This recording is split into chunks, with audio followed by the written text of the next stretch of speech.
নমস্কাৰ বন্ধু বান্ধৱীসকল, হৰাফুলৰ আন এটি অংশলৈ আপোনালোক সকলোকে স্বাগতম জনালোঁ। আহকচোন হৰাফুলৰ কথাবোৰ আমি একেলগে অনুভৱ কৰিবলৈ যত্ন কৰোঁ। হৰাফুলৰ আন এটি অংশলৈ আজি আমি আগুৱাই যাওঁ। হৰাফুলৰ আজিৰ অংশটিৰ নাম হ'ল জীৱনৰ আটাইতকৈ ভয়ংকৰ অনুভৱটো কি জানা? এই পৃথিৱীত ময়েই অকলশৰীয়া, কোনো নাই মোৰ কাষত।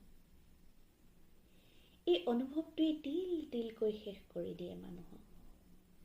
কিন্তু যিসকল লোকে এই অনুভৱটোৰ সুবিধালৈ দুদিনীয়া ভৰসা দেখুৱাই আঁতৰি যায়, তেওঁলোকতকৈ বিপদজনক আৰু একো নাই। সেইবাবে সাৱধান হোৱাটো ভাল, কাৰণ মন বুজা লোক বহুত কম, কিন্তু কাহিনী শুনা মানুহৰ অভাৱ নাই।